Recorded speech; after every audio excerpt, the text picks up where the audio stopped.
It is 3 a.m. You are lying in bed. The room is dark. Everything is quiet. And then your brain decides right now is the perfect time to remind you of something you said at a party 4 years ago.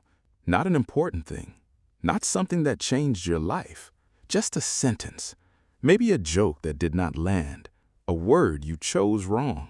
A moment nobody else probably even remembers.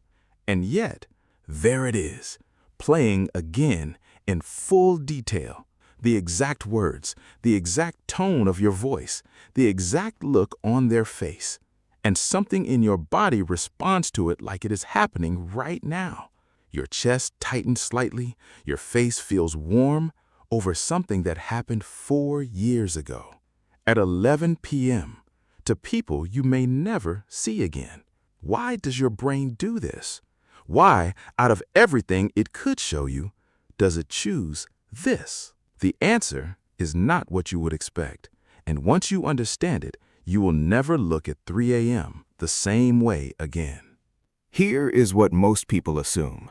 They assume the brain replays embarrassing memories because something went wrong, a glitch, a bug in the system, the mental equivalent of a computer running a program it should have deleted years ago. But that is not what is happening. Your brain is not broken when it does this. It is working exactly as it was designed to work, perfectly, efficiently, for a purpose. And that purpose, once you understand it, is almost more unsettling than the memories themselves. Psychologists have a name for what happens at 3 a.m. They call it involuntary autobiographical memory retrieval, which is a very complicated way of saying your brain went looking for something and found that memory instead. But why was it looking in the first place? Here is where it gets interesting. Your brain does not actually rest when you sleep. While your body is still, your brain is running what neuroscientists call memory consolidation. It is sorting through everything that happened during the day, filing things, organizing them, deciding what to keep and what to let go. Think of it like a librarian working the night shift, going through every book that came in that day, figuring out where it belongs. And here is the critical part. The librarian does not sort by what made you happy. It sorts by what felt unresolved. Anything that triggered a strong emotional response, especially a negative one, gets flagged, gets pulled out, gets reviewed. Because your brain operates on a simple survival logic. Happy moments are fine. They do not require action. But unresolved moments, moments where something went wrong, where you said the wrong thing, where someone looked at you in a way that made you feel small, those require attention. Those might be useful for the future. So your brain keeps them close to the surface, ready to review, ready to learn from. The problem is, the brain cannot always tell the difference between a genuine threat and an awkward moment at a party in 2020. To your survival system, both feel the same.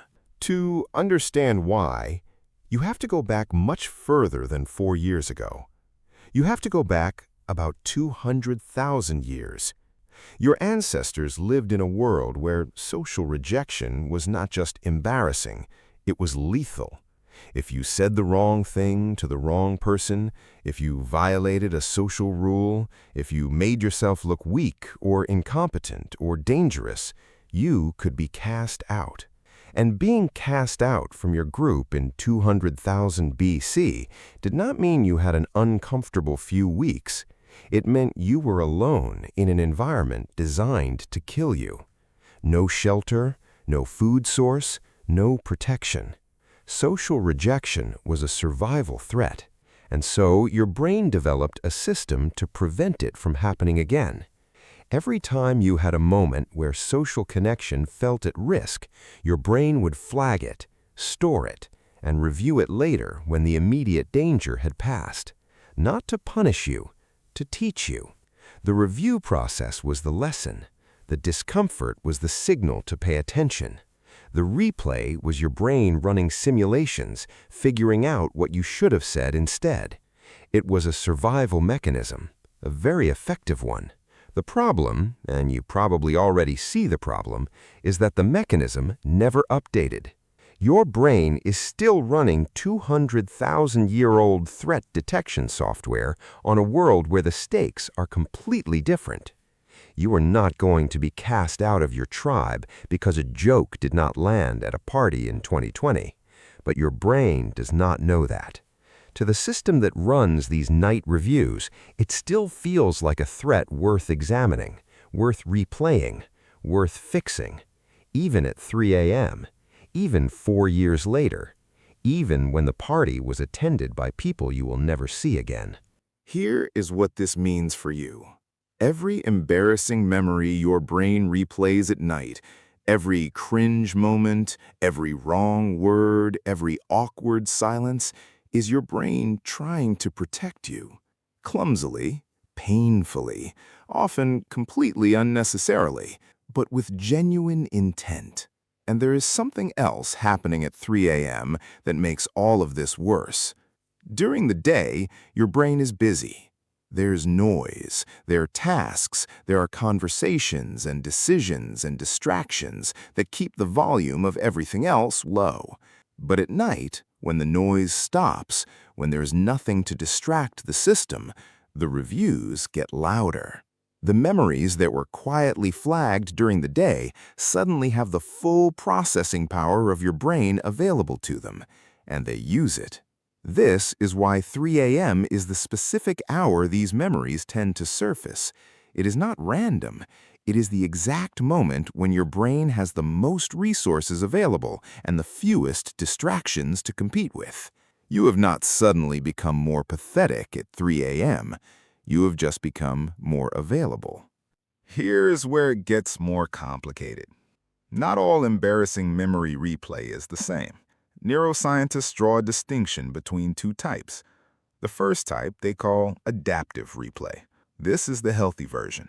Your brain reviews the memory, extracts what it needs, a lesson, a pattern, a better response, and files it away. The review has a purpose. It completes. The memory loses intensity. It gets quieter over time. The second type they call maladaptive replay. This is the loop. The memory replays, but the brain cannot extract what it needs, either because there is nothing to extract, the situation was simply uncomfortable and offered no lesson, or because the emotional charge of the memory is so high that the brain cannot get past the feeling long enough to process it. So it replays again and again, and the memory does not get quieter. It gets louder. And here is the uncomfortable part. The more you try to suppress the memory, the more you try to push it out of your mind and go back to sleep, the stronger it gets. Psychologists call this the ironic process theory. The act of trying not to think about something requires your brain to first identify what it is you are not supposed to think about, which means thinking about it. Telling yourself, do not think about the party 4 years ago, makes your brain think about the party 4 years ago. Every time, without exception. The harder you push, the harder it pushes back. So what do you do with a system like this? You cannot turn it off. Suppression makes it worse. Ignoring it does not work. But there is something that actually helps, and it comes from understanding what the brain is actually trying to do. Remember, the replay is a review process. Your brain is looking for a resolution, a lesson, an updated response it can file away. So instead of fighting the replay, instead of lying there trying to force it out, give it what it is looking for. Not a perfect answer, not a better version of what you should have said, just an acknowledgement. Something like, that happened, it felt uncomfortable, the moment is over, I am not in danger. That sentence, or something like it, is sometimes enough to satisfy the review process. Not because it is a magic formula, but because it provides what the system was looking for in the first place, a signal that the moment has been processed, that it has been seen, that it does not require further review. It will not work every time. Some memories take longer. Some loops run deeper than a single acknowledgement can reach. But the direction is right. You are not fighting the mechanism. You are working with it, giving it what it needs so it can do what it was always trying to do. Let go. Here's what I want you to hold on to. Your brain is not torturing you at 3 a.m. It is doing something it has done for 200,000 years, reviewing the moments that felt unresolved, looking for the lesson, trying to protect you from a version of danger that mostly does not exist anymore. It is clumsy. It is painful. It is often completely unnecessary. But it is not a malfunction. It is loyalty to a version of you that needed this process to survive. The next time it happens, next time you're lying there at 3 a.m. and your brain decides now is the moment to revisit something from 4 years ago, try not to fight it. Acknowledge it. Let the review run. Tell yourself the moment is over. And remember, the fact that your brain cares this much about how you showed up in the world, even years later, even at 3 a.m., even for things nobody else remembers, says something about you, something quiet, something the loud parts of your brain will never think to mention. And quiet ones, we pay attention to the things the loud parts miss.